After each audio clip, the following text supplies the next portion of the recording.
New St. Louis, Missouri, Sacramento, California, Boston, Massachusetts, Houston, Texas, Indianapolis, Indiana, Topeka, Kansas, Fitchburg, Mississippi, Tulsa, Oklahoma, Orlando, Florida, Detroit, Michigan, Hampton, Virginia, Newark, New Jersey, Buffalo, New York, and Atlanta, Georgia, home for the National Black Business Conference on August the 23rd through the 27th, 2023. It's going to be an event that will change history for a lifetime for Black businesses and Black people coming together. Welcome to Lunch with Business Team Conference for August the 5th, 2023. My name is Al Coach, your host, and Chris, along with Elder Alan Lyles. How you doing, Red? Fine. That's good in the family. Fine. And Brother Scott, how you doing, sir? I am too blessed to be distressed. Well, Scott, I love that. I love that, especially, in this area, it's changed off a little bit, so you ride your bike, it's kind of cool outside this week. Uh-oh. Not so.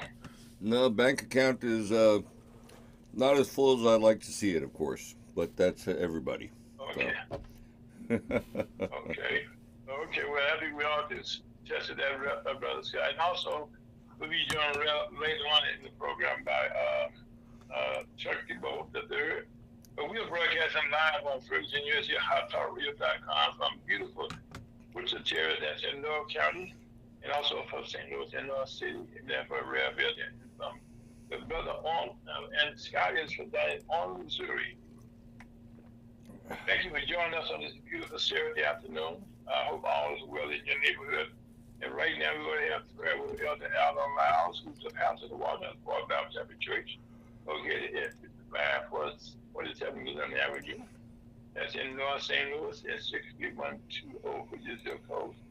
And also, the message today will be the Elder Alan Lyles, who's the pastor of the Walnut Park Baptist Church, located at 5547 Millen Avenue. That's in North St. Louis 63120.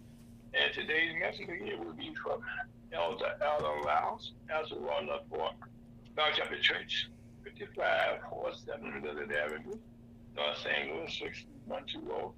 And we sit there 3 times every Saturday to make sure that you have time to get ready to go.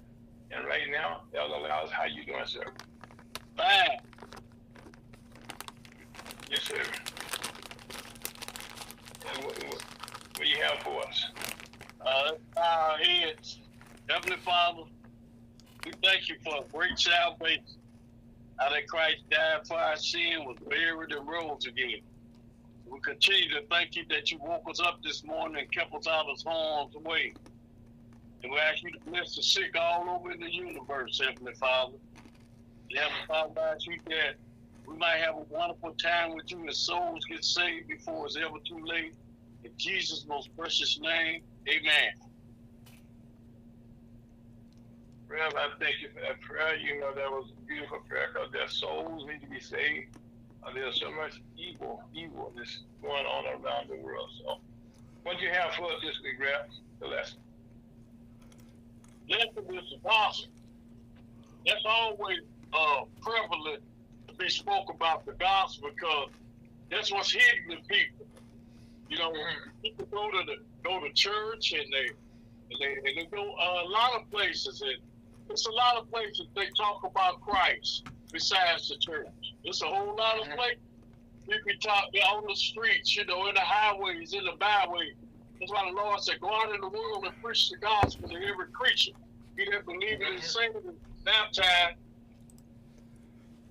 He that believeth and saved is baptized. And they talk about the Holy Spirit baptism. He's not talking about water baptism. The first baptism is the Holy Spirit baptism. When you believe the death, burial, resurrection of Jesus Christ, and the Holy Spirit convict the spirit in you that you saved, then you go to the water and go down and be saved. Amen. And come up saved. See, you go down a wet devil and come up a wet devil.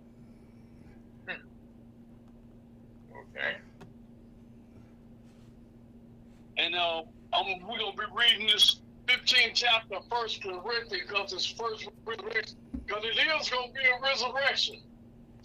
It's two resurrections, okay, that people don't know about. It's a resurrection of the just and the unjust. Mm-hmm. And the unjust is eternal damnation. And the just is eternal life. Mm-hmm.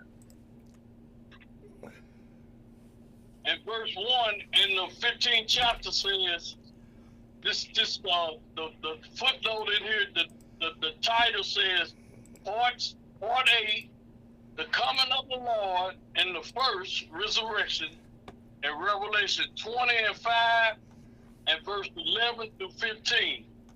Verse 1. This is the fact that Christ resurrected. Moreover, brethren, I declare unto you the gospel which I preach unto you, which also you have received, and wherein ye stand. See, you have received it. In other words, you already believe it. You believe the death, burial, resurrection of Jesus Christ. You pass from death unto life before you sleep and after you sleep.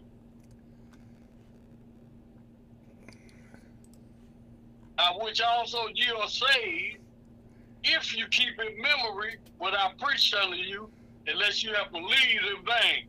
So it is a vain belief.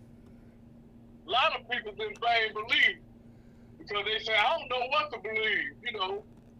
But the book tell you what to believe. The gospel, the death, the burial, and the resurrection of Jesus Christ. You believe it, you pass from death into life before you sleep and after you sleep. For I delivered unto you first of all that which I also received, how that Christ died for our sins according to the scriptures, and that he was buried, and that he rose again the third day according to the scriptures, and that he was seen of Cephas, then of the 12. After that he was seen of above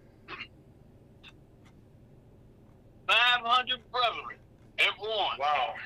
Wow, that was a large crowd. Yes, sir. Of whom the greater part remain unto this present, but some are falling asleep. See? Sleep and after you sleep. If you're dead, you can't hear your name called. But if you sleep, you hear it. And that's what eternal life is, asleep. For those that believe. And it's eternal damnation for those that don't believe. Mm-hmm. And it was never meant for man to die. And people don't understand it, that you were meant for you to die. That's why it's eternal damnation and eternal life. That means your state of being dead in trespasses and sin is eternal damnation. In other words, you will never get out of that unless you believe in death, burial, and resurrection of Jesus Christ.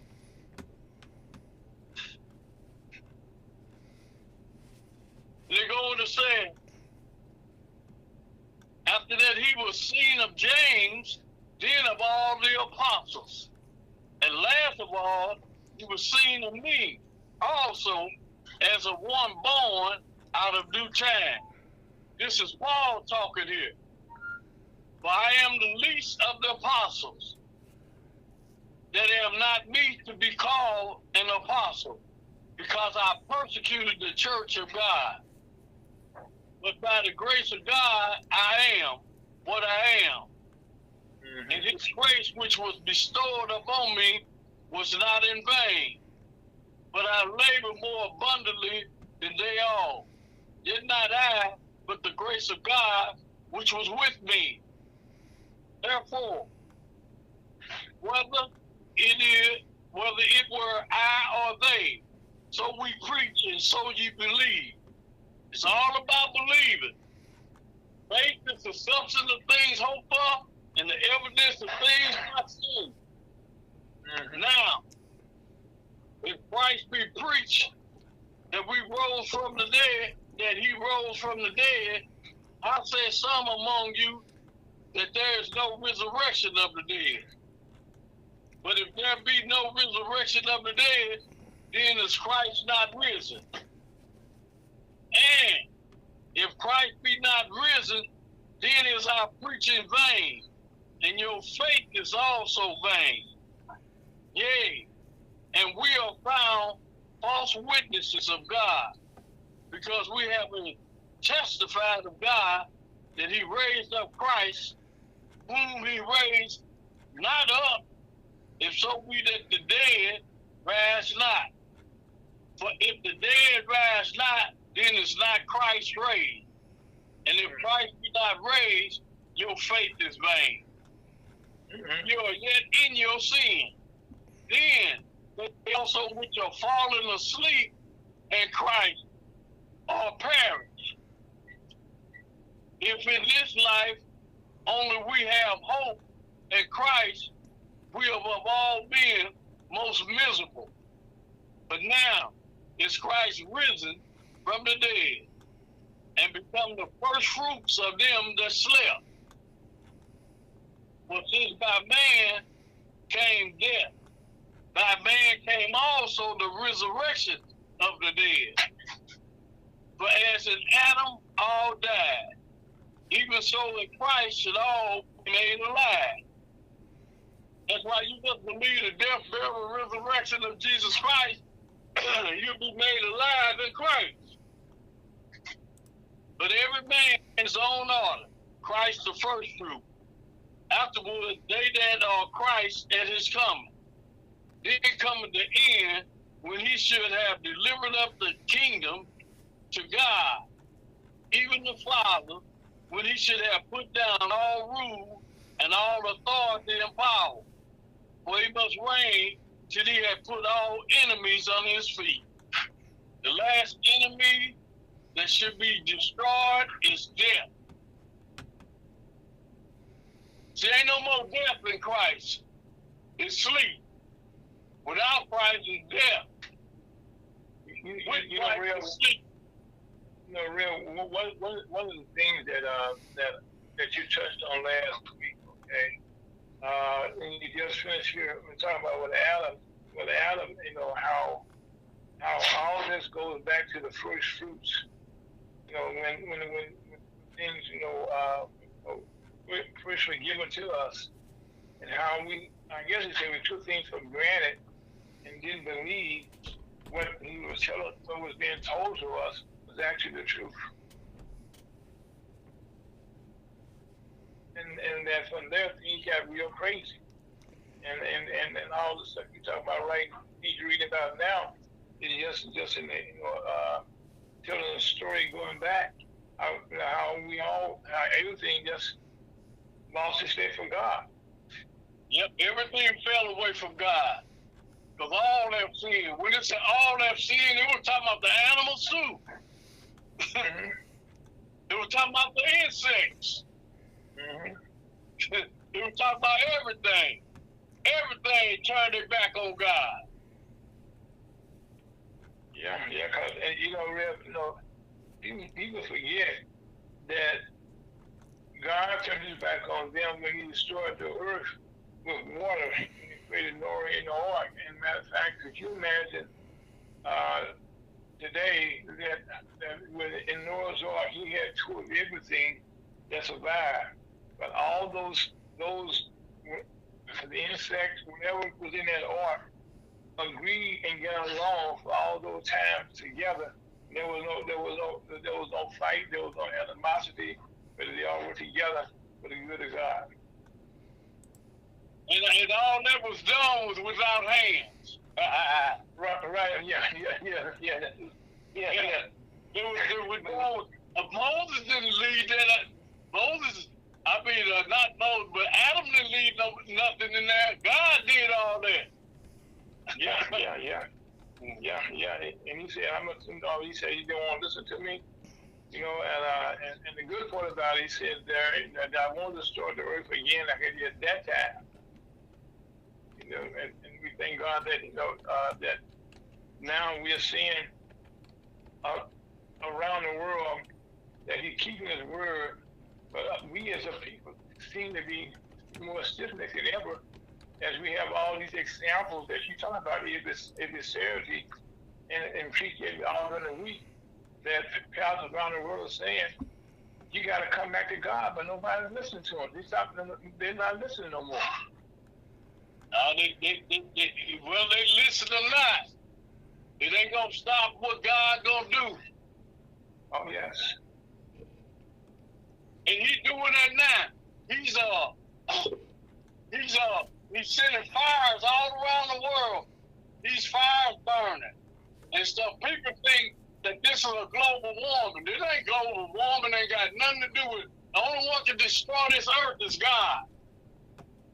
Now, Reb, I will tell you that all the things that's taking place, like we got a typhoon, which you haven't heard about in a long time.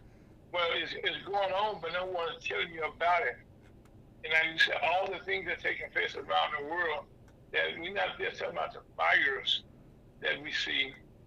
We're not talking about just the heat that we see, but things are going on that were all prophesied or foretold years and years ago. And these were called, what they call them, signs, and people not listening to all that's going on. Yep. They can talk what they want. But God is showing, man, he's showing us at this time about what he's gonna do. Ain't nobody who can make a typhoon. Nobody but God. I don't know no man that can make the water do what it do. I don't know nobody can make the water get hot. It's supposed to be cold. This ain't no play game. God can do all things. Yeah. And God has said warning us. Y'all can be stiff-necked and hard-headed all you want. God don't get the last laugh.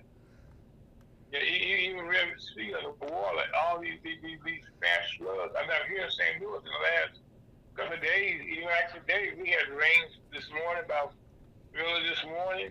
In fact, could be this week. And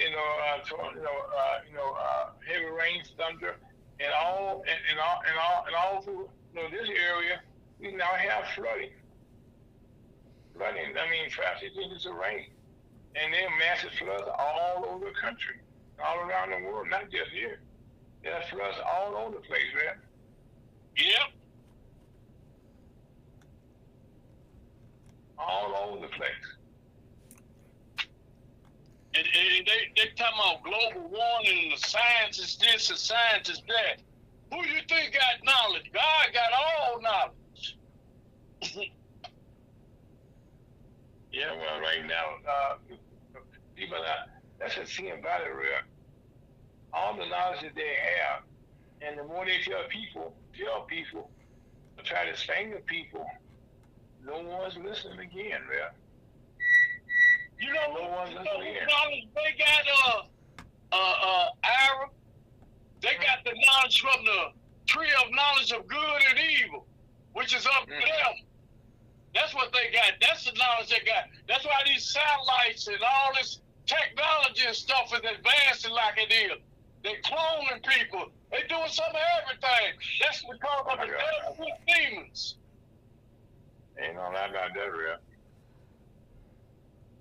And the devil and the demons is control of this atmosphere and what goes on in the sky. Like people talking about, we saw a picture of Jesus up in the sky. That wasn't nothing but some satellites up there. The devil showing you that, deceiving you. You know, Rev, I'm going to do a show sometime soon. You could be surprised at how many satellites are in the air above our heads. And they are more constantly going up into the air on a daily basis. Yep. And you know, we always heard it say, what goes up must come down. Excuse me. Hey, Howard, here's a scripture that I want to read and then let the people think about it. It's in Nahum, the first chapter and verse 3. It said, the Lord is slow to anger and great in power, and will not at all acquit the wicked. The Lord had his way in the whirlwind and in the storm, in the clouds or the dust of his feet. Amen. Now, Rev, why don't you do this for us, okay? Well, why don't you tell us exactly where Nahum is in the Bible so people will know? Because I want them to read that and find out where is that and give us. That's in the New Testament, by the way, to be people aware. No, it's in the Old. Oh, I'm sorry, in the Old Testament. In the Old Testament, it's the Old Testament. Near the end there in the Old Testament, and it's one of those things that you need to read it because it's telling you right there that God is helping us to do all things, but we must also have faith that we can do all things through Him, and that's where we had a problem at. So here's the read that one more time. Give us that one more time, that verse. Okay, this book is in the Old Testament. Nahum is spelled Nahum. And it's in the first chapter. And the topic of this said the holiness of Jehovah. And down to verse 3. It's in verse 3, it said the Lord is slow to anger and great in power, and will not at all acquit the wicked. The Lord had it his way in the whirlwind and in the storm, in the clouds or the dust of his feet. Well, Rabbi, I tell you what, right there, we're going to leave it there today, but we thank you so much for the teaching. And especially, for the words you bring forth, line on line, like in follow you in my Bible, and the word that you say. So again, that's the Elder Lounge, the pastor of the Walnut Park Bible Chapel Church, located in North St. Louis, in the Walnut Park neighborhood. My name is Aaron Folks, and that's Elder Lounge. That's Scott. And right now, we'll take a small break. Be right back. Scott, take us out of here. Amen. Amen.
Good afternoon, St. Louis and around the world.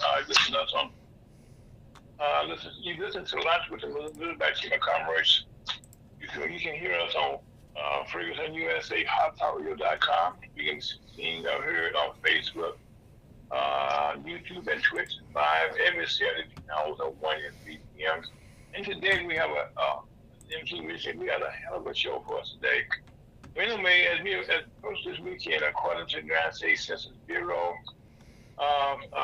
Center for Disease and Control and Prevention data show there's been a slight increase in admissions, emergency rooms, visits, and COVID tests show COVID-19 is on the rise again.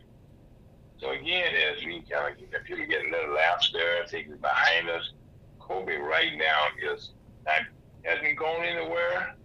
As Rev said, it kind of changed, the way it does business, for lack of a better description. And right now, as we go to the fourth season of the COVID-19, tell all our listeners, and tell a friend, please continue washing your hands, wear a face mask, and practice social distancing wherever you can. And please get your word, please get your COVID-19 vaccination and protect your families also. This is something that really is not taken for granted, because if you look around the world, people are still wearing face masks. And right now, I'm encouraged here in St. Louis. I see a lot of young people now wearing their face masks when they're out and about. So that's a very, very good thing. And also, here in St. Louis, we got a break, but the heat wave is set record all around the country, especially out in Phoenix and out in the Southwest. And so right now, we thank God that that things are changed around a bit. And also, according to the National Oceanic, and that's people that predict the weather, they always starting to see rain more now, and this will continue to do throughout weekend, because that's the spirit is what I want to say here. We look at rain starting to hit more places, and that's changing the weather that we were having for so many people with down from heat strokes. And now here in St. Louis, I met with Reb. We get a lot of rain here, and that's good in a way, but it's bad when too much of it is not a good thing. And also, we must continue to tell you every year this time we had a conversation as the wildfires are sort of continue to erupt in California. Last Friday, California's largest wildfire this year is taking place. This fire is near the Navajo Nation, the National Reserve, which is where a lot of famous trees are. And so now this fire has burned, listen to this, 120 square miles of land. But the good part about it, so far, it's about 38% contained. And we just mentioned also, weather-wise, that the Ibaka typhoon slammed islands in southwestern Japan with high winds, and this is right now into China, all towards China. So all this is going on constantly around the world, and it's not being reported. But these things you can understand. We've been kind of consumed with the news about the trials and stuff like this, but a lot of stuff is taking place. Some of you probably haven't heard about, but you need to hear about a lady by the name of Henrietta Lacks. Her family has settled a lawsuit in the United States against a biotech company accused of reaping millions of dollars, probably billions of dollars in profit from the use of her cells. Her cells were the first human cells to genetically grow and reproduce in lab tests. And you have these lab dishes they have there. When these tests take place, this has made a lot of modern medical research be able to take place based on her cells. And their longevity of her cells created, guess what? Vaccines for polio and later for COVID-19, as well as experiments in genetic mapping. Her cells were collected back in 1951. The cells was a black woman that went to the St. John's Hospital, went to Johns Hopkins Hospital in D.C. In Baltimore, Maryland, which is right across D.C. And went in for some tests because she was having cervical cancer, and she eventually died that same year. And what took place after she died, the hospital kept on non-consensually of the cells were not illegal at that time. But thank God, in 2021, the Black family filed a lawsuit against this place, Thermo Fisher Scientific Incorporated, and continued profit from her sales, making millions and millions and millions of dollars.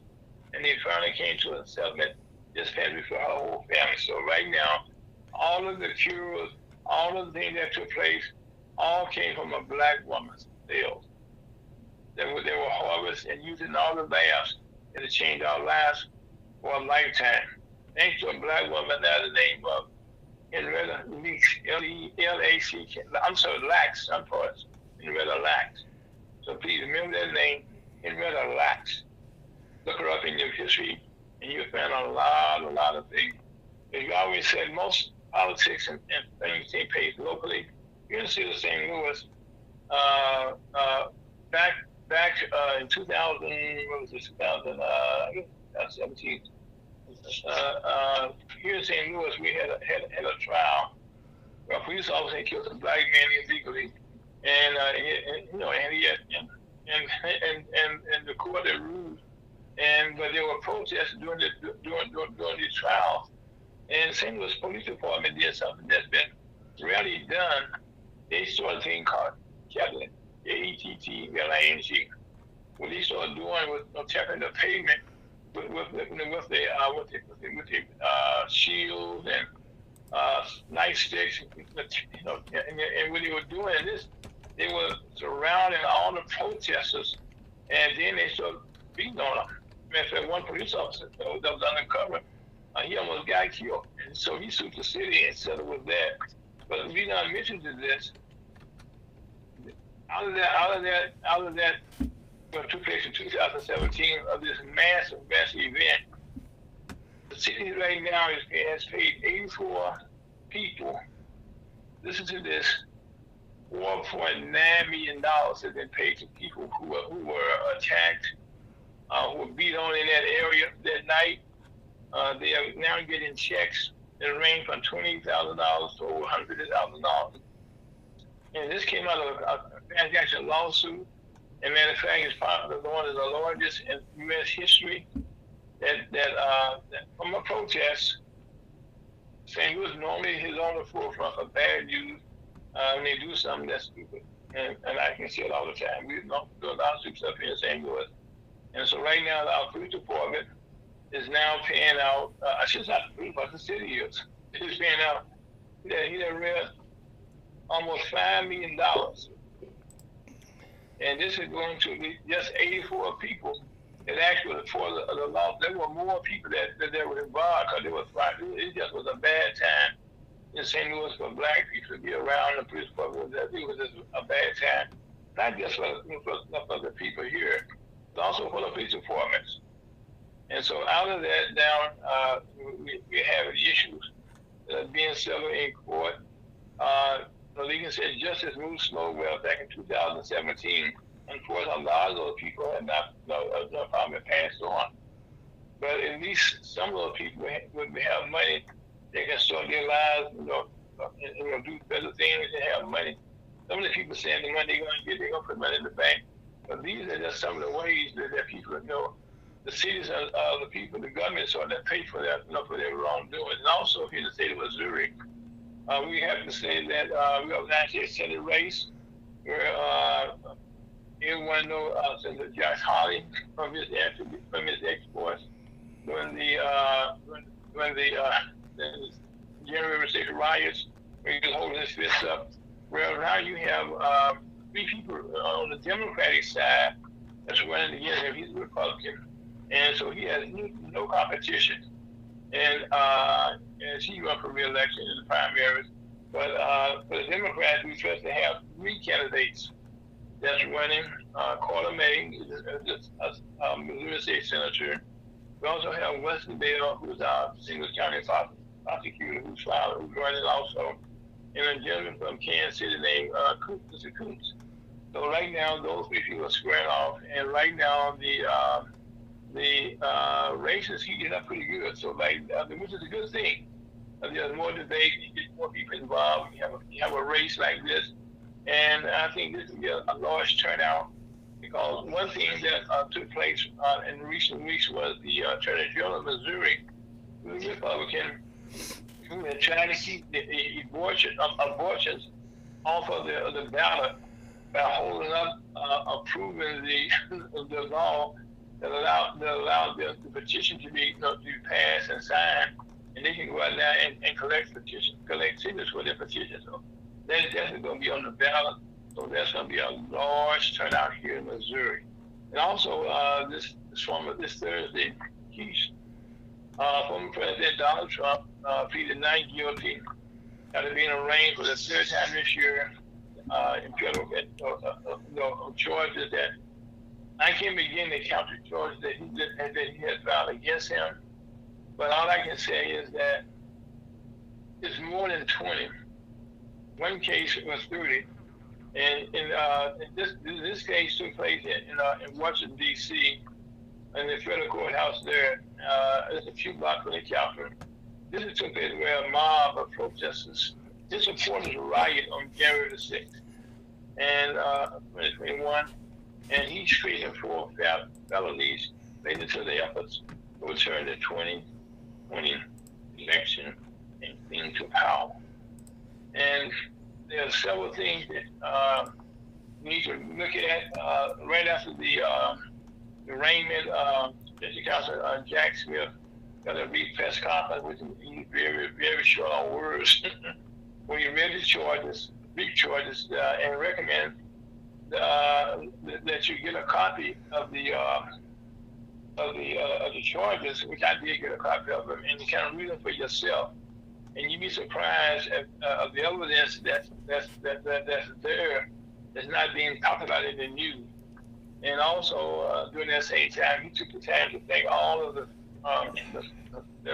FBI and all the people in Congress that went about assembling all this information that made these indictments possible. And so now, in the instructions that they were given after the arraignment, President Trump, I call him President Trump because that's the title he holds for life. But the funny part about it, in court, he was called Mr. Trump, and they kind of shocked him by the judge. I was in court. That's who you are. You are just Mr. Trump. I'm Mr. Irish when I go to court. And so when he did, he was instructed not to go out and try to taint the jury against the information out there that maybe he may be aware of, and try to set things that could try to incite a riot or do different things. Well, we all know President Trump, he did exactly the opposite of that. So now, this past Friday, he said some things on True Social that's not been going well, and so now he can. We're gonna see how that's gonna take place. And also this past week, in politics, Ron DeSantis has, and we all know in the last couple of weeks, the Florida remarks or comments about black slaves developed skills, and President Kamala Harris was in Florida, and talking about this and bringing it to attention because we brought skills to this country as slaves. Most things that took place, black folks were involved and created a lot of things, but unfortunately they could not write down what they did or what they were going to do. Like in D.C., you have one of the most complicated street layouts in the world. Well, a black man designed that, and it all works very well. But for D.C., the stoplight, I can go down a list of things that the black man was responsible for. And so now the other states, the congressman from Florida, Representative Byron Donalds, who is now pushing back against Ron DeSantis, and he's a Republican. He's Republican. Bless you. He's a Republican, and in it, he sided with Vice President, a Democrat, Kamala Harris, who's also a Democrat. They both black, and against those kind of comments, which we all know are wrong. And also, Mr. Representative Donald has also endorsed President Trump over DeSantis from his own state. Now, also, what's going on in D.C. need to keep an eye on this. The Army and the Marine Corps are operating without Senate confirmed leaders due to Senator Tuberville's hold on all Pentagon, which is all promotions in the armed services. I mean, all in fact, these are backing up more and more, and so that means we are also we fighting right now around the world, where most of our top leaders who've been promoted can't take office, and they can't even leave families. It's all because the senator is upset about an abortion issue where women who want to travel to another state or wherever, and the armed forces will help them go travel there, but they pay their own expenses. And for that reason, he held up all these promotions in the armed forces against the Pentagon. This is so stupid. And the bad news here, bad news here, the Senate just went on vacation. So for the next couple of weeks at least, there will be no promotion, and there will be more promotions taking place. They cannot be confirmed by Congress. This is not good. Real stupid, guys, with you. And also, speaking of news in the striking world, this past week, yellow freight, which has been a staple in the freight industry for almost 100 years, 99 years.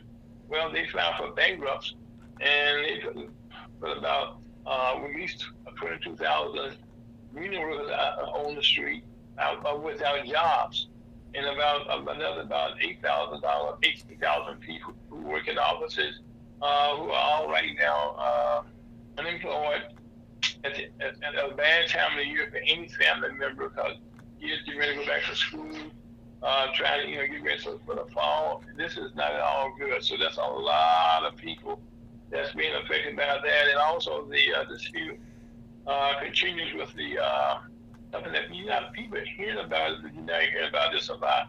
The Professional Golf Association and an organization, a new golf organization, came up last year that was supported by Saudi Arabia, Live Golf. Well, they're trying to merge the two of them together, and they've got the hard feelings, comments made. Well, and they're trying to merge here. The guy that was in charge of negotiation, who cut the deal, he suddenly went into the hospital. There was more chaos. And so during this chaos, Tiger Woods, the famous golfer, but now he's a negotiator for the Professional Golf Association. And then he joined their policy board, which kind of controls the policies that are taking place. Now, this is a very significant thing that took place here. There's a major shift in power. You go to Saudi Arabia's public investment fund, which is one that they give them all the money that they need to try to buy the golf, which has been around hundreds of years. And so now there's a fight about control of that. Now, what's important about Tiger Woods being on the board, they now have equal representation. And so this allows more information, more transparency, more honesty, for one thing, in the golf industry. And it's kind of part of that. And also, this is continually going on the Screen Actors Guild. But first of all, let me put this in context first. The Writers Guild of America and the major studios met Friday. Now, these are the writers for all the TV shows, the radio shows in the industry. They're part of the guild. Well, they met for the first time in months yesterday. And the good thing about it was this has been going on for over 3 months now. There were hope then that they're now talking. Being a former union organizer, is always good when people who are on strike are talking. If you're not talking, nothing's going on. You got to communicate. So right now, they had a good meeting, and the president of the Alliance of Motion Pictures and Television Producers came to the table. Now, by the way, that you understand how this works, how this affects all the people that's hearing our voice. Now, this one group is bargaining on behalf of Walt Disney, You know who that is, the Disney movies and all that. Warner Brothers, you know who Warner Brothers is, Discovery, Netflix, Apple TV Plus, and all the other media companies, such as NBC, Comcast, all those who are now, and also follow the streaming companies also. Well, they're the ones now in the negotiation with the writers' deals, and the whole thing here is they need better benefits. They need more job security. They need to be, let's say, get better benefits and better pay. When they write a show, and you see it on TV, watch the credits that come after the program. On TV and radio, there are a lot of people who are a part of doing that. Well, they need to be paid residuals. And what that means is they do a show, that show continues into infinity nowadays. It's like a movie that's been made, they show it in America, and they show it, and once they finish showing it in America, they take it to Europe. And then they take it to Europe, then they put it on TV, on radio, on TV, and on streaming. And then they continue to make money. Well, unfortunately, all the people that's involved with that, making that movie, would not get paid. And so that's where the debate is now. They want to be paid also those residuals, so they can continue to feed their families and also continue to make good movies and good TV shows. And so this kind of strike started. So this how all these things that's going on, but people didn't understand you who these people are. Is Disney, Warner Brothers, Discovery, Netflix, Apple TV Plus, and all of the media companies. They own the TV stations, like CBS, NBC, and all those. And also, like, by the way, I said Disney also owns ESPN, as well as a lot of other things that they own. So there's a lot of people that you don't hear about. You only hear about the writers here, but these are people that's not being talked about, but who are right now refusing to share the money that they are making. And if you check the record, all these companies I mentioned here making a lot of money. And, a lot of money, okay? And so they charge the runner air so many $1 million for a commercial. Yeah, commercials, and then and not only that, Red, when you go to a movie, the popcorn, the seats. But like right now, you just look at all the money that they make off of when a show is being replayed. When it goes on TV, it goes into syndication. All those actors, they may get paid. Some may get paid, and some may not. Even when you do commercials, they play commercials over and over and over again. They're making money off your image.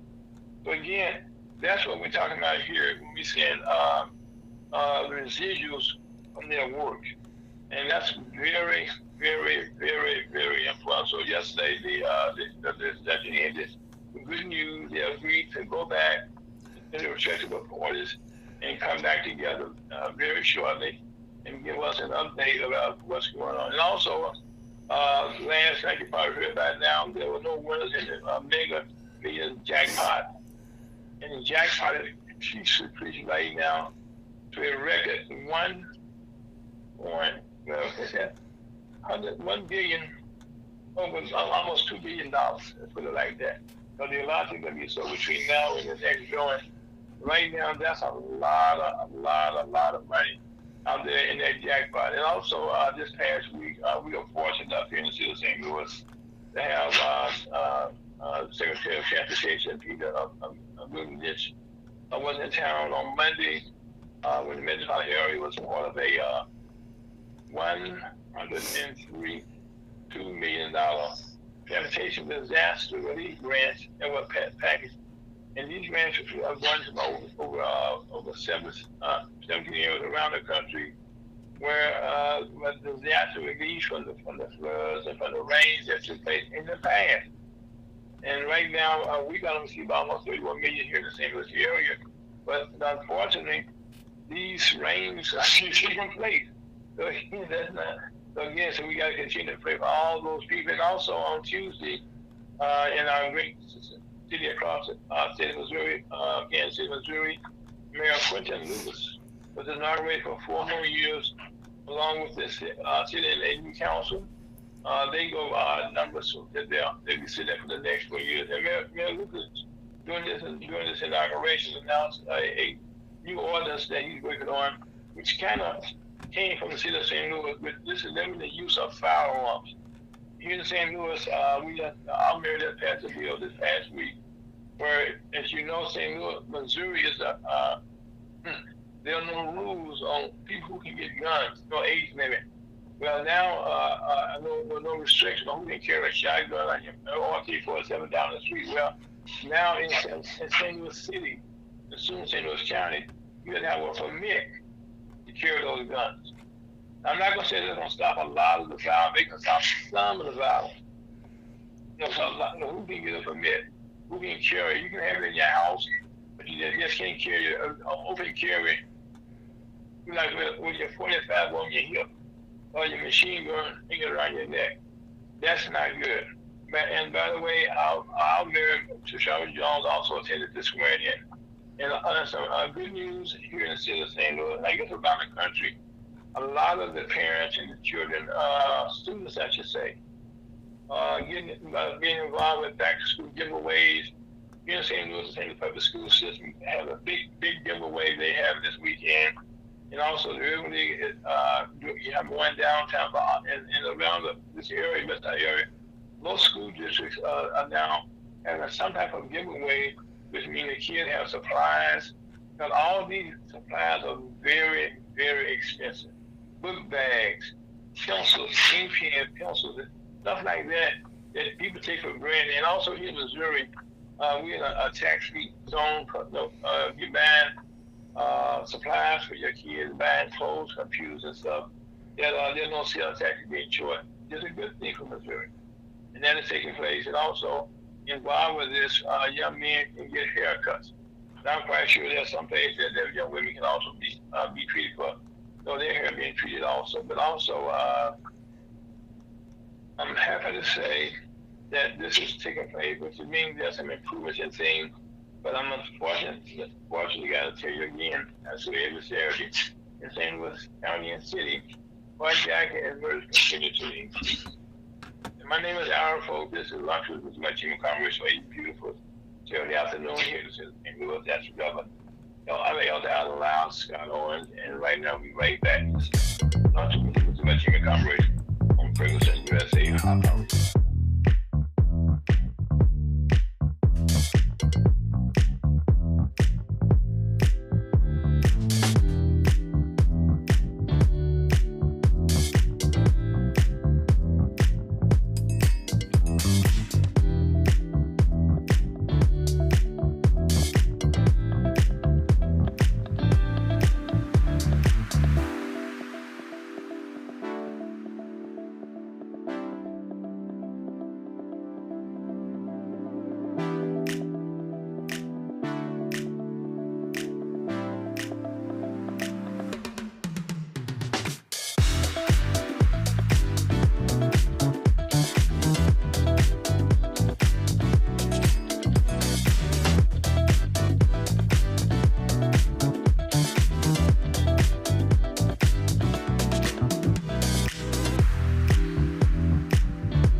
us put the Liberty Chamber Congress and shop put me up fast that time. Normally said 5, 4, 3, 2, 1, said 5, 3. So anyway, my name is Aaron folks. You listen to Lunch with the Liberty Chamber Congress on a beautiful Saturday afternoon. St. Louis, matter of fact, it's beautiful. We had some heat waves and some hurricanes, not hurricanes, but tornadic winds and stuff. But we're blessed now that the storms are kind of cooled off. But today, we're honored to have one of my good friends of mine and one of my associates and a good man that's done a lot in this community and a lot around the country. It is Judge, the Honorable Ronald Gregg Esquire. Judge Gregg is a man that has done a lot of good things for his community. That's a lot of good things. You have to understand that most times that people have a chosen profession. So he sought out to be a policeman. Sought out to be a policeman. He wanted to be an graphic artist, but it turned out he ended up being a patrolman. Well, he took advantage of that and became a lawyer. And guess what? In 1996, he was appointed a judge by the governor. He's the first African American judge in Staten Island in 1996. So right now, I can hear about the other things he's done. He's the head of the, he's on our board of directors for the National Chamber of Commerce. He's also our counsel. He's also has his own chamber. Okay. And so without further ado, let's admit, Judge Gregg, how you doing, sir? Ira, thank you very much. It's an honor to reach out to everyone throughout your radio show and the airways, and it's good to speak with you and to be here to kind of have a fireside chat with your audience. Yeah. Well, you know, Judge, that's how I described many years ago when I was on KTZ years ago. I used to describe my show. It was early in the morning time. Yeah, 6 o'clock in the morning time then. And I would tell people we have a breakfast chat in the morning time with a cup of coffee, just chatting like good friends about what's going on. And you for one know there's a lot going on. But first of all, tell us a little bit about Judge Gregg that I did not tell people, please. Well, I mean, one of the things I'm very blessed to be in a situation to say that I've been able to help people throughout not only New York, but the United States. I've touched what they call a circumspect 360 degrees of justice. Like you did mention that I started out as a police officer. You did mention that in 1992, I was the youngest administrator of the Department of Correction for New York of Rikers Island. And then I was appointed. Let's stop right there, Judge. Let's stop right there, okay? The people here at Rikers Island now, that has heard a lot of time in all these police shows from New York City. Y'all talking about going to Rikers. So explain to people, what is Rikers Island?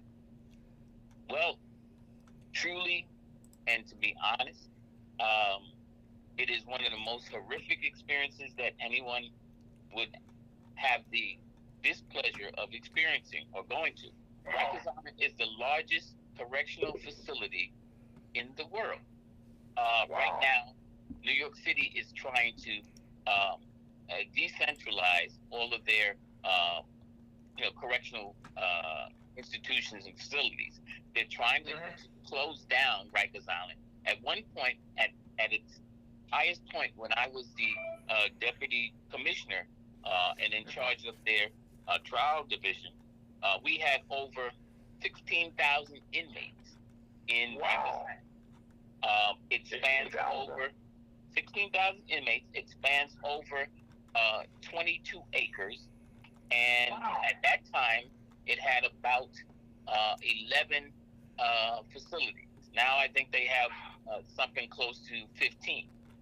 But along with this massive penal system, you have a massive problem of inmate-on-inmate violence, inmate-on-officer violence, and you have a host of other abuses that you could not control when you have such a unwielding large population. Oh So my God.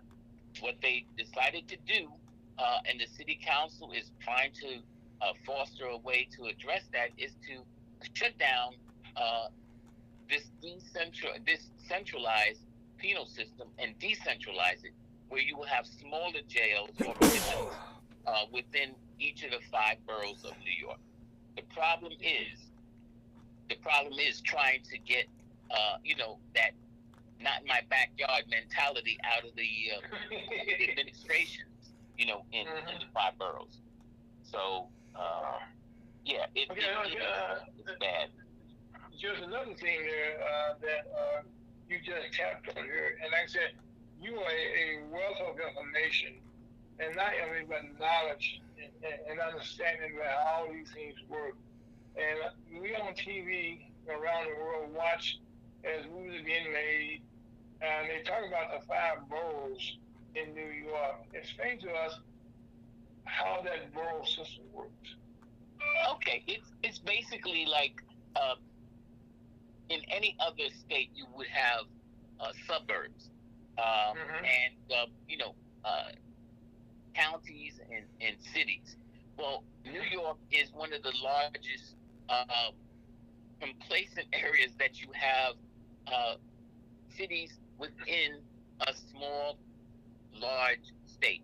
New York State comprised of approximately, and it's mind-boggling. New York State has about 17 million people, but New York City itself has over 9 million people. The whole state. Yes, exactly. It's larger than many of the states. I can't even tell you how many states New York City 5 boroughs are larger than. But it's larger than Missouri. It's larger than Missouri. I think we about almost 6 million in Missouri, so it's bigger than the state of Missouri. Right. So you can imagine what it's like. You also have to imagine the police department. New York City has the largest police department within the United States. New York City has almost 37,000 police officers within the 5 boroughs. That's 37,000 law enforcement individuals in New York City Police Department. That's not counting, Ira, the New York State Police, the Department of Investigation, the fire marshals, and the Department of Correction Investigative Unit. So, I mean, I would hazard a guess there's almost 50,000 law enforcement individuals, sworn personnel in the 5 boroughs. So it's a lot to handle and to unpackage. Oh my God! And so right now, okay, as assistant commissioner trying to deal with the Rikers alone, and I guess this is really crazy here, that you try to send police, send individuals or the innocent until proven guilty to Rikers Island. You got all those different boroughs and personalities mixing at the same place.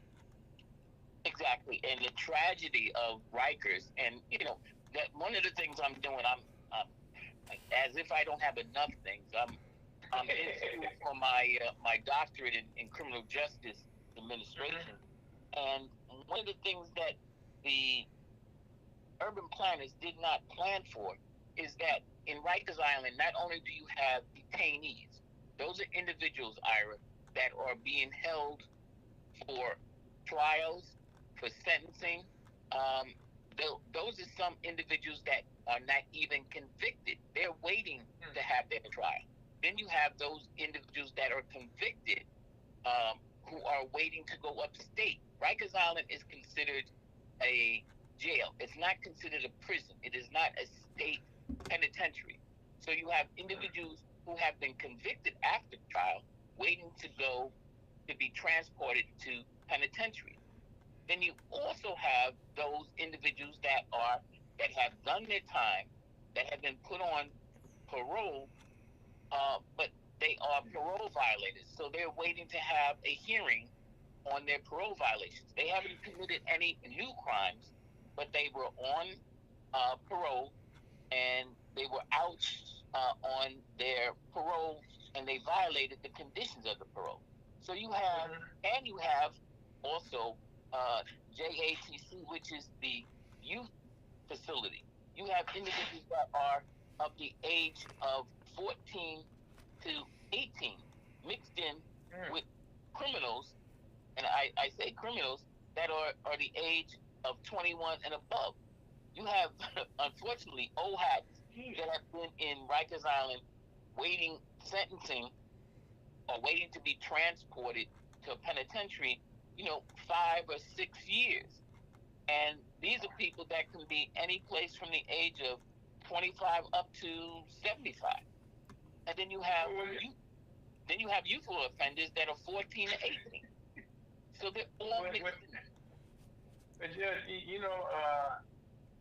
that just describes a man who has had the task, of trying to manage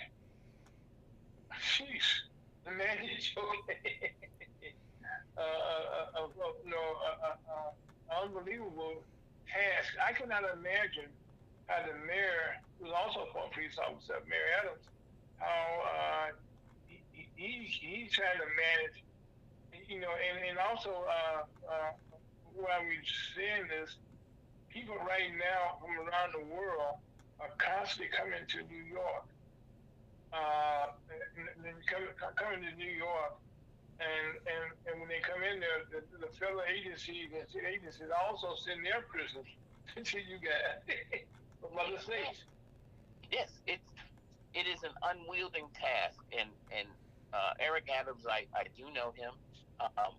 When he was a police captain, I had left the police department, but I was in charge of Rikers Island, so I met him on several occasions. Plus, I'm an advisor to the city council on Councilwoman Hanks, on her criminal justice agenda. So, I do have an occasion to run into the mayor. And I cannot tell you how much respect I have for this individual. Because the job of being the mayor of the city of New York, being the second African-American mayor of the city of New York, is one of the most undaunting tasks. They say being the mayor of New York is the second most difficult job after being the president of the United States. I would believe you on that. You're in the spotlight. And I guess one of the things that a lot of people, including myself, watch Blue Bloods, and they take away from that is how big, and how daunting it has to be a commissioner. But the mayor is appointed commissioners. Well, yes, and I do applaud the producers, and I heard you talking about the writer's strike, and I'm looking forward to the writer's strike to be over so that we can get new content for Blue Bloods. But You're right. It's almost I know of a advisor, a professional advisor who worked on Blue Blood, that what they try to do is replicate the actual experience of the NYPD. So I mean, you have, I'll go back and I'll show my age a little bit. You go back to the 70s. You go back to the 70s, and you have shows like Barney Miller, which was one of my favorites. A slapstick type of rendition of what NYPD life was. Then you had NYPD Blue, which was more of a surreal type of representation of NYPD Blue. And then if you really dig deep, there was the show called Undercover, and that had two young men displaying what it was like to be an undercover police officer in the NYPD Blue. So, one of the things you have to do is recognize that some of these representations are real, And there's not much that you can do about it, but just say, thank God that I'm not in that system. And unfortunately, a lot of black and brown people end up in that system, Ira. Well, Judge, one of the things, this is a program early on, I mentioned an episode that took place here in 2017, where our police department, my God, they abused a lot of people's rights. Where there was a protest going on, and the police department surrounded a lot of people, rounded them up like cattle and stuff, and they were tapping the street called Kevin, using their heels, their nightsticks, and making this noise, and to get people's attention, and they heard them up like cattle. And out of this came a settlement, finally, of almost $5 million. But my boss got 80-some people that went. There's only 80 people got settlements.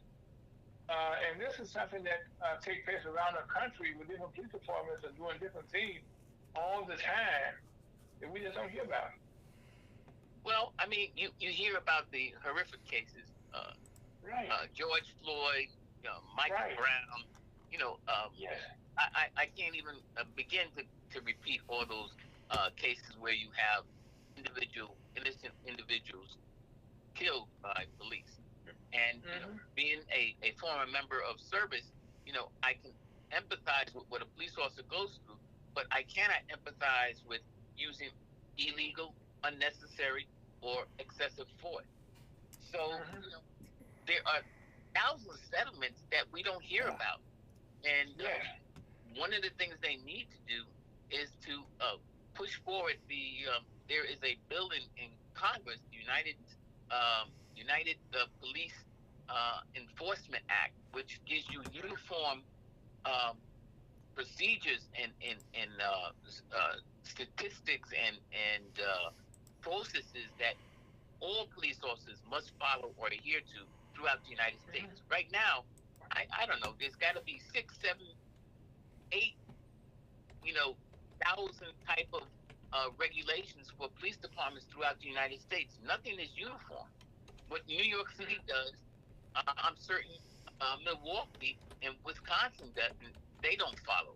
What LA does, I know Atlanta, Georgia doesn't follow. So they need to have uniformity so that you can have one standard, so you can see and evaluate the professionalism of those police departments and gauge what they're doing as a appropriate standard or not. Okay, Judge. One of the things that takes place here, that you're not aware of, that now so far there's a confusion in the whole country, not just in our whole country. Right now, we've been discussing policing on a municipal level, which is for the city. And of course, this is on the city, on a local level. We use the judge on a municipal level. Now, so there's also state levels of governing where they have judges and prosecutions and police departments and all that. Then there's also the one on the federal level, where they also have another whole replication of the same process. Am I right? Yes. I mean, you have basically 3 levels of executive and legislative branches. You have the municipal or city, then you have the state, and then you have the federal government. You have when we had the January 21st, January 6th, I think 2021 riots. That was presided over by state capitol police, and those were federal police officers. They tried to get in since DC doesn't have a state, they're not a state. They didn't have state police. They tried to get in, the National Guard, but you had the federal police and the local DC police as their first line of defense. But most states have, municipal and city police, and you have state police, and then you have federal law enforcement, which are in the specific court systems. You have the federal protective officers that are law enforcement over, like the post office, the Treasury Department, things of that nature. So you do have the FBI, and yes. well, then you got the FBI, you got the whole Justice Department as a whole. Let's put it like that. Well, exactly. You have Homeland Security now, which covers everything. The Justice Department, the Border Patrol, things of that nature. So that's the federal arm or the federal side of law enforcement. Okay, well, Jim, let's do this, okay? And I try to stay away from this going on with former President Donald Trump, because people kind of hear about. Well, he's been a judge, and you understand a whole lot better than most of us, and all of us do, about all the terminology that we hear every day now, all day, every day now, about how things, how he was arraigned here, and all this. Now, presently, he was arraigned this past Thursday, in federal court. Special counsel Jack Smith. Yes. Now, just for the sake of conversation right now, explain the difference between what Jack Smith is doing. Then we have what's about to take place in Atlanta, Georgia, I think is a municipal level case. And I think they also had a case where they had him in former president in D.C. I'm sorry, in New York. There's some case he pinned it on there when he was actually convicted, I should say, with Attorney Braggs there. I probably know him also. Yeah. He's a black man, by the way. Who got the first conviction, and there was so much evidence there in that case. And so now we find former President Donald Trump on a federal level and on a state level facing more black individuals than he has faced his entire life. Okay? I'm just being honest with you, okay? The prosecutor in Atlanta, Georgia, she's a black woman. Mr. Braggs is a black man. In D.C. now, the court, President Trump was I call him President Trump, that's the title for life. Okay, former President Trump was arraigned this past Thursday, and the message is there was also another black woman. Correct. And the black woman that will oversee this case also is a black woman. So now, being an attorney as well as a judge, kind of explain to us which supersedes who in all of these cases, and explain what is taking place, so in layman terms we can understand that. Well, very simply put, there are approximately about 6 indictments against Donald Trump. He's been arraigned in, I think, 4 of the 6. So the arraignment is the formal allocution and the formal charging that an individual has to go through when he has charges filed against him. So the federal government, now when it comes to precedent, who takes precedent? A federal trial over a state trial, generally the federal trial will take precedent. But you cannot leapfrog. If you have a state charge that was filed 2 years ago, and then the federal government comes in and files another charge yesterday, you can't expect the state judge to wait now that the federal government came in and filed charges against this individual. They generally have a gentleman's agreement, first in, first out type of thing. Now, if in fact there is something that would take precedent, then you would expect the U.S. attorney for the federal government and the state prosecutor, to have a discussion. And then you also expect that when the prosecutors discuss what is going to happen, that the judges, because a federal judge, what many people do not know, federal judges are appointed basically for life. And they get their appointment in federal district court. Some federal judges are appointed for terms of years, like 10, 15, 25. But most top senior federal judges are appointed for life. So, they don't have to worry, except for being impeached for misconduct. They don't have to worry about losing their job. So if they tell another prosecutor, you're going to have to stand by until my case is over, they can't really expect too much flack from that prosecutor or even a lower judge. So right now, Trump has to deal.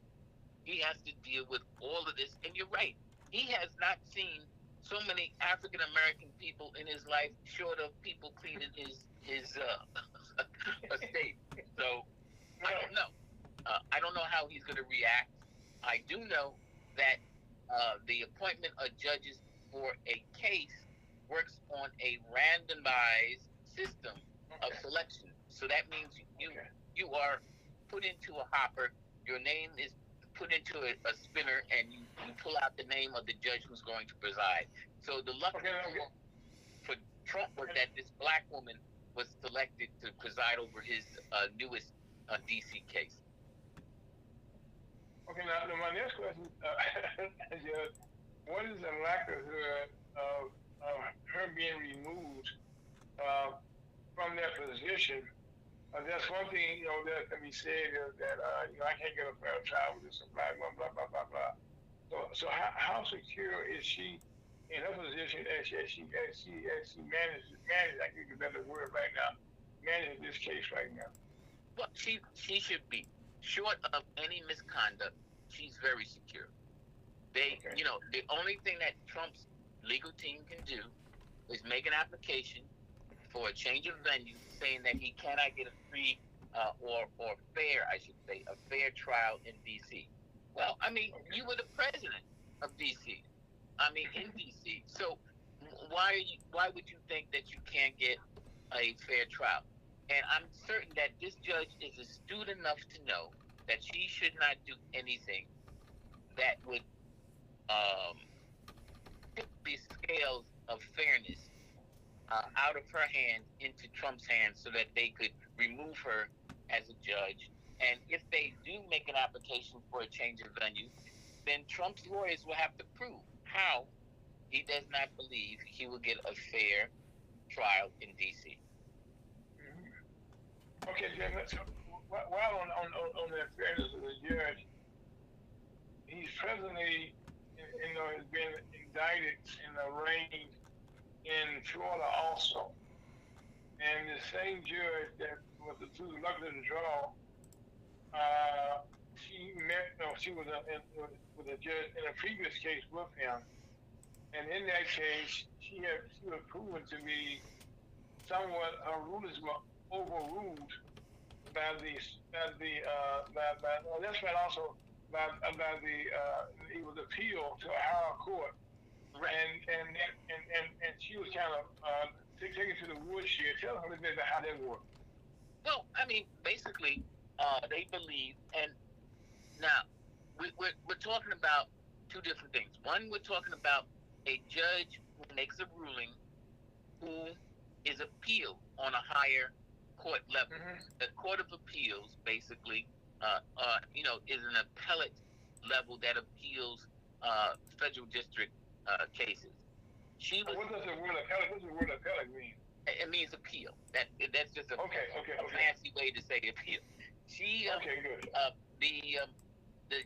The prosecutor, the U.S. attorney, had a ruling that she had made, and he felt that it wasn't correct, so he appealed it to the Second Circuit, which is the appellate division for district courts, and they they actually, and an appellate court is made up of 3 to 5 judges.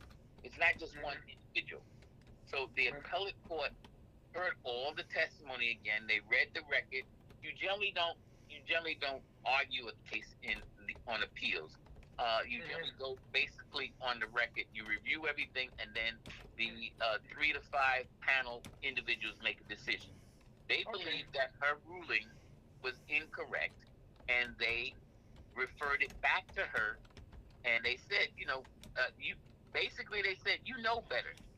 So, you know, we are going to send it back to you, rehear what the issues are, and then come up with another ruling. So she was basically, as they say in the court parlance, she was spanked, you know, and she had to, you know, rehear it, and they had a different ruling. But just because she was appealed and her decision was overturned doesn't mean that she did anything really wrong. It just means that the appellate division felt that her decision was not appropriate, basically because of the evidence that was presented, or the record that was presented. Okay, so let's go back right now to Jacksonville, who's stressing. Now, what powers does a special counsel have that a regular prosecutor do not have? Well, first of all, a special prosecutor or a special counsel is appointed by the Attorney General to preside over a case that regular prosecutors or federal prosecutors should not have. Basically, you had a special prosecutor, unfortunately, with Clinton, with Bill Clinton, and they had the Monica Lewinsky inquiry. Then you had a special prosecutor with I'm going back with Nixon. But before they impaneled the special prosecutor's jury, Nixon resigned. So I mean, these are special cases where individuals are appointed because there's something exceptional about that particular case. You also have special prosecutors appointed from the state where there's a conflict of interest or something of that nature. So, you know, they're appointed to handle a unique type of case. Okay, now let's kind of take it to the end of what took place here last week with President Trump. Now I was kind of listening to the readouts where the magistrate kind of in her instruction said, do not contaminate the jury pool with your comments, so to speak. Right. And that to me was somewhat unusual to say that, but that was a mouthful that he was saying, in my opinion. Well, let me say this: people in the legal system, they know the propensity of Trump to run off at his mouth. When he was indicted in New York, the judge said, you know, we're not going to enforce or have a gag order where none of the participants can speak, but I'm going to tell you, we don't want you to speak about the conditions, the evidence, or the trial. And then Trump goes out the same day, Ira, and has a press conference. So the judge said, are you crazy?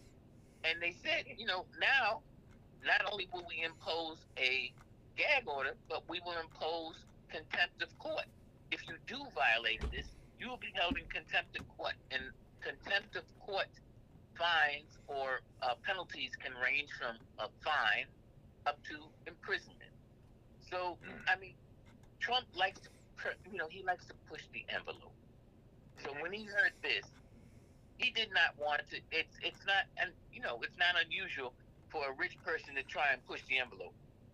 But this judge in New York was pissed and said, you know, if we hold you in contempt of court, we will hold you in contempt of court. Like, wink, wink, read between the lines. You're not going to pay. You're supposed to be a billionaire. You're not going to pay a fine.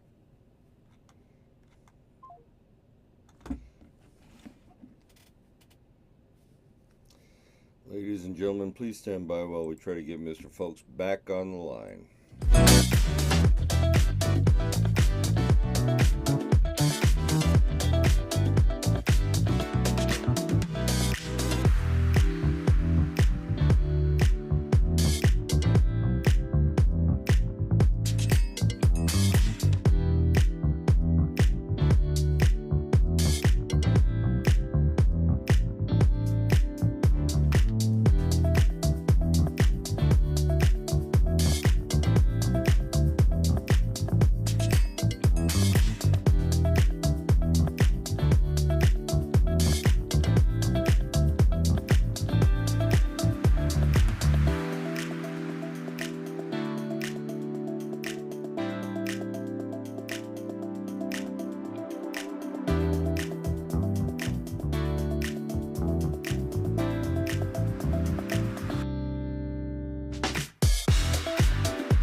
St. Louis and around the world. We have a technical difficulty there, but I'm back. Judge, I was about to ask you a question, okay? If you recall my question, you can answer, repeat it and answer it for us. If you could just recite the question, it's better to do it fresh in my mind. Right. Okay, what I was asking was, right now, the judge, the magistrate judge, made a statement. He explained how President Trump, being a rich white man, how he tried to push the envelope. And so now I come to now that yesterday he made some comments on Truth Social, which I would consider to be a threat if I was involved. And so the City Council went to the judge and filed a complaint. Exactly what kind of complaint did he file? Well, basically, I don't know if I haven't seen the notation. I don't know if he's filing a complaint for a violation of the gag order. If he's asking to hold Trump in contempt of court, because if the judge had said that he cannot say anything, and if he does be held in contempt of court, that's one thing. if there was an order that says that he cannot say anything with relationship to the case, and he said something. You listen in the background. Go ahead. Yeah, and he said something that was not related in relationship to the case, then he wouldn't be in violation of the order. But it depends on what Jack believed is the content and what he was alluding to. So I haven't seen the documents. He went to the judge, and we should find out shortly what the judge's ruling is going to be. But they tell Trump, you cannot make reference to any of these particular indictments, and if you do, you'll be held in contempt of court. Like I said, Trump has been known to push the envelope, thinking that because he's a billionaire, he could pay his contempt of court fines. But these judges are very, very serious. We're not looking for fines for Trump. We're looking for possible retaining him, put him in jail so that he cannot. If he doesn't adhere to the gag order, not to speak, not to taint the jury pool, then they're going to put him someplace where he can't damage the jury pool. So okay, now I like the word you used there. Put him someplace. What is the likelihood if he did go? If you're the judge, okay, and you did put him in jail for contempt, how would that work with him having natural with bodyguards from the Secret Service? Yeah, that's one of the things that they're trying to avoid. But I mean, what they've been talking about, and maybe you and your audience has heard the term rule of law. Basically, the rule of law means no one is above the law. So because you have sentencing guidelines for contempt of court, you can be fined, you could be put in prison. They will try and stay away from putting him in prison because of his mandatory Secret Service protection. But I mean, let's take this one step further. If he is found guilty of any of these cases, what will happen to his civil Secret Service protection? He's guaranteed that by the Constitution for life. But the rule of law says if you're convicted, we will sentence you. Now, there are ways around that, Ira. They can give him confinement to home arrest, things of that nature.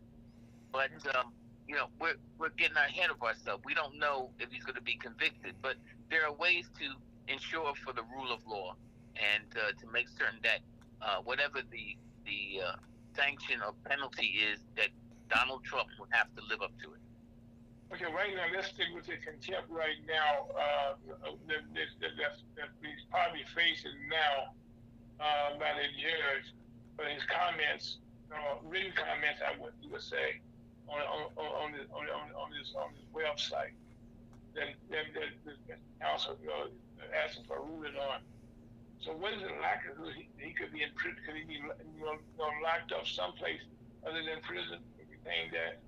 Well, I mean, if in fact that was a serious violation, but a violation of speaking out, I don't think they would, especially if it's his first offense. I don't think they will confine him to his house or put him in jail. They may hit him with a fine, a stiff penalty, and then they would admonish him. They also can shut down his website where he's making these speeches and prohibit him from using that. I mean, there's various sanctions that can be applied. Okay. Wow. Okay. Right now, we got off into a topic there that went on and on and on there, and I didn't get into some of the things that you're doing for the National Chamber of Commerce as legal counsel, as head of your chamber. First of all, before we get bring Chuck in, tell us about the chamber that you had in your community. Tell us a little bit about that thing. The Richmond County Black and Minority Chamber, it's relatively new. It's about 4 years old, and we structured that, at the insistence of the National Black Chamber, because New York, like I said, is a multi county type of city. And believe it or not, for a large city this large, they did not have an active or ongoing minority chamber, black chamber. You had one that was not functioning, and then you have one that is the Harlem Chamber of Commerce, which is basically sanctioned and sponsored by the city of New York. So it's not really a black chamber. It just happens to be residing up in the great city of Harlem. So they needed to have a presence in New York, and at that, Alfred and Kay, they reached out to me, and Chuck DeBow, asking if I would be willing to take on that, and having some commonality with business, and having at that time 2 businesses and now up to 4 businesses, I decided it would be something that I would like to help them with. Rep, I can relate. Okay, I was in the Missouri Chamber of Commerce. Harry reached out to me also about the state of Missouri, and we had chambers all over the state, St. Louis, Kansas City, and there was something like you just scattered, like you got over 5 million people in Missouri. And so that's why we created the Missouri Chamber of Commerce about 8 years ago. And so I can relate to it. Okay, and let me say this first of all, as you probably already know, that's more than a notion right now trying to manage something like in Missouri, which is much harder than just a city. And and in your case, it's very, very harder than that. Okay. Because in these cases, you not both know people are very opinionated. And in most cases, they have separate concerns or separate needs, like a better description, in each area. Yes.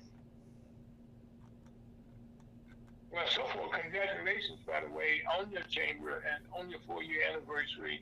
And as a matter of fact, the Missouri Chamber of Commerce is having our first regional conference here in I said St. Louis, but it'll be in Ferguson, Missouri.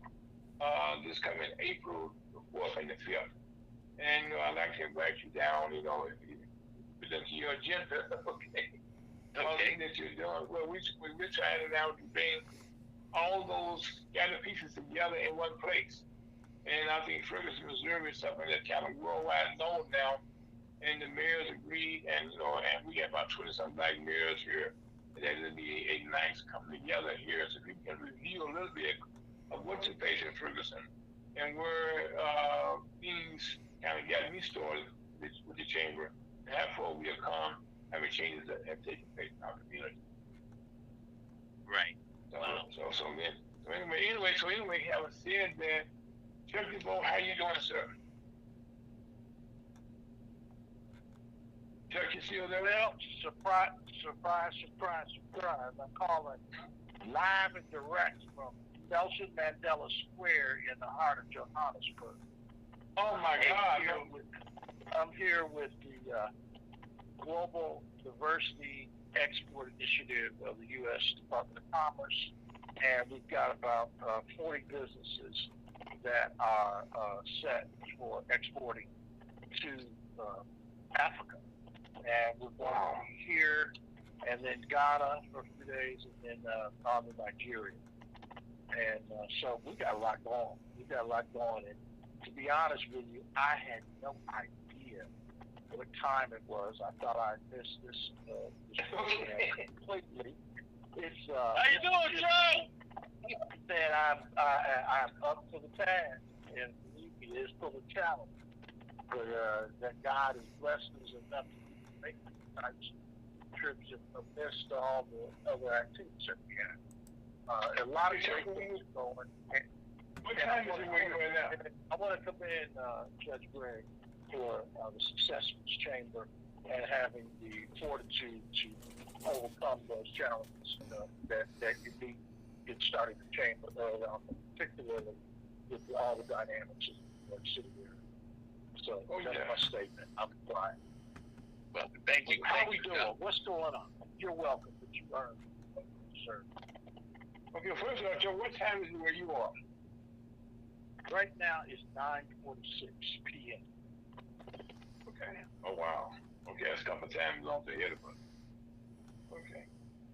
Okay, Chuck. Well, right now, I'll let you. Well, I know I got to ask you here, but with the judge, and we had our normal, things we speak of but the judge has been kind of giving us a lesson, for lack of a better description, in the legal system. This is my first time having a judge of this caliber that can actually explain to our listeners the understanding all the terminology that we're hearing, trying to make sure they understand what they're hearing, and understanding. One thing he did today, Chuck, that was very important. He explained municipal, which is city level, state, which is state level, and also federal level. That's one of the things that we talked about in the legal system, but in the regular political system, that's always confusing there, so we don't mess with that. But the judge did an excellent job of bringing us up to date and explaining to us what all that means. And I know what you're doing, Chuck. Let me first of all congratulate you on the successes that you have had as we have taken a new step in life for the chambers. That under your leadership, we are now becoming a global operation that Kay and Harry had for us as they travel the world also. And then once they made those contacts, you went in behind and developed those relationships. And as I always would tell you, Chuck, you are our global ambassador. And so now you say, oh, no. So I think right now you can take that hat now. Okay, because right now to be calling from South Africa, there's a long-time first for our program, and I want to thank you so much for helping us continue climb new mountains and being with us that's out in the depth. So thank you, Chuck, for all that you do. And so, having said that, I don't want to step on the thing that you're doing. So exactly what is going on where you are now? I know it's easy time now, okay, but the mission that you have now, how long will you be there, and what are the steps that are going to be taking place?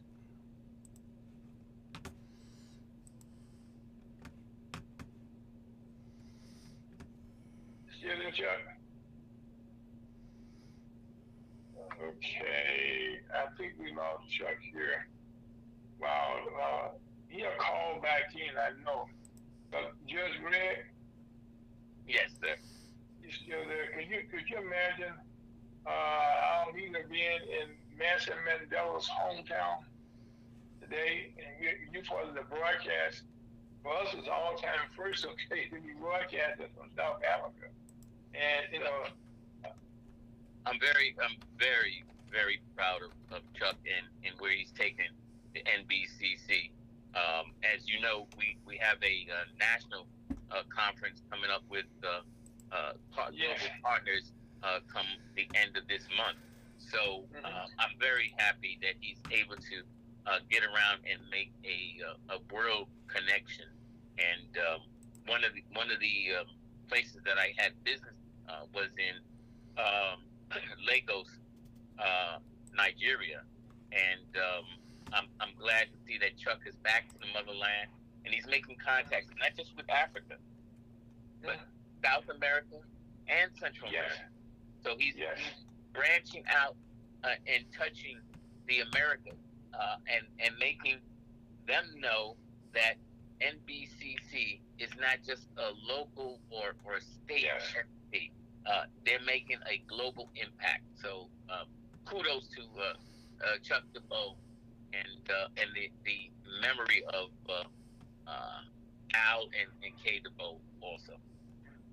I couldn't do it. I couldn't do it without all of the family support from the Federation of Chambers, and I appreciate it. And I'm sorry my calls are dropping in and out. That's okay.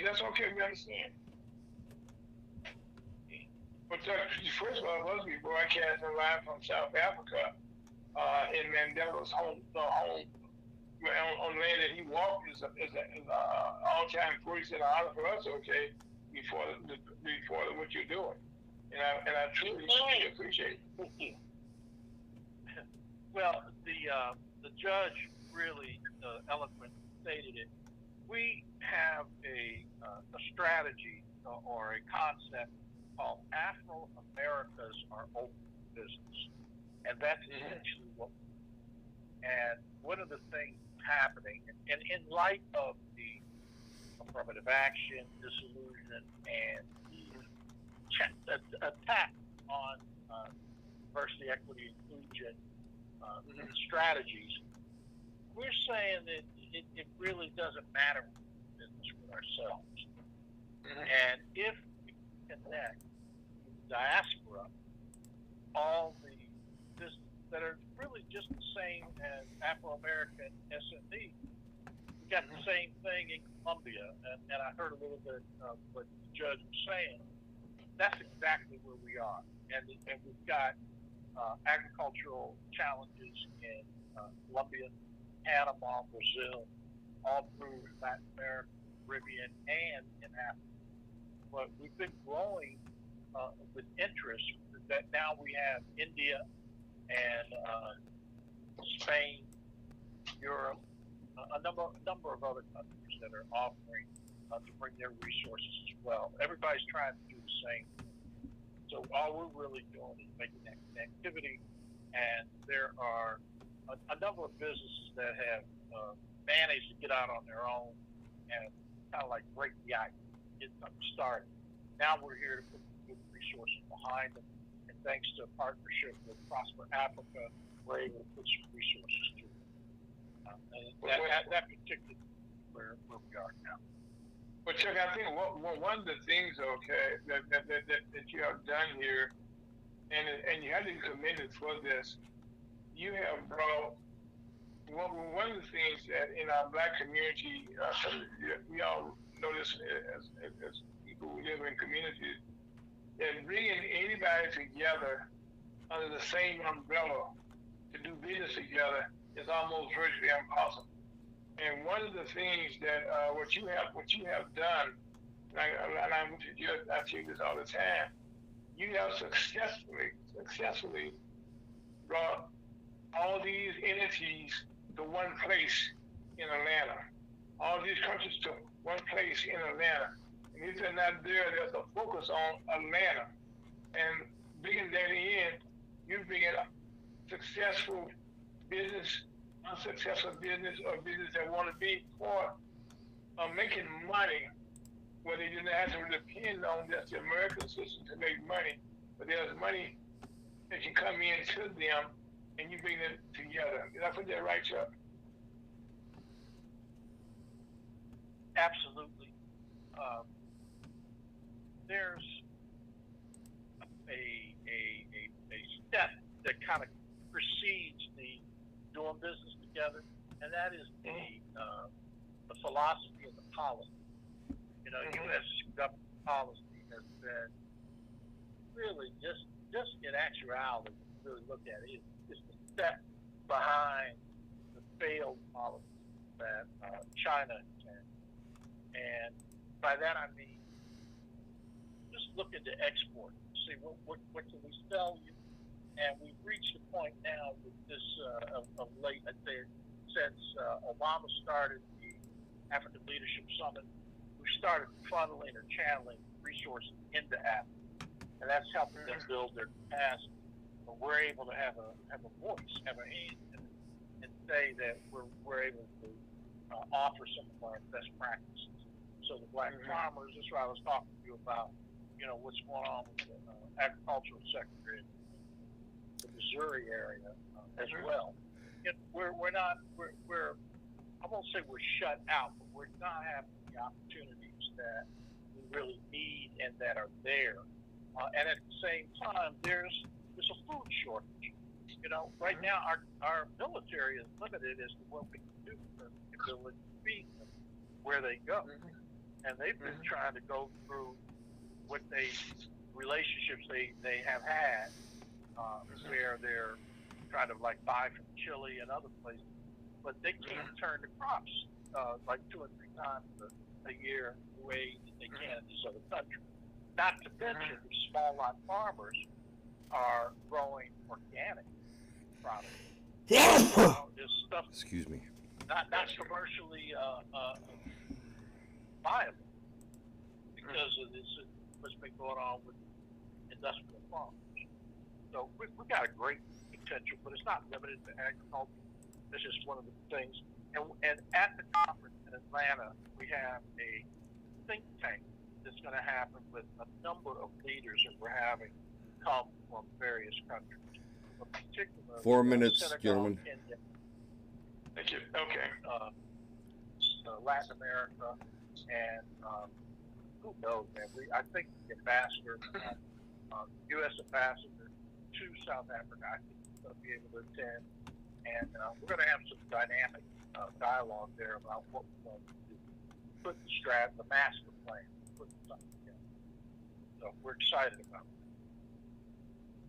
Well, now, Chuck, I think right now I'm excited about being there. I know the judge is excited about being there, and just being there. It's just one of those things to be in the room with all these great leaders from around the world, and not only from around the world, but just for the aspiring leaders that we have just with the judge.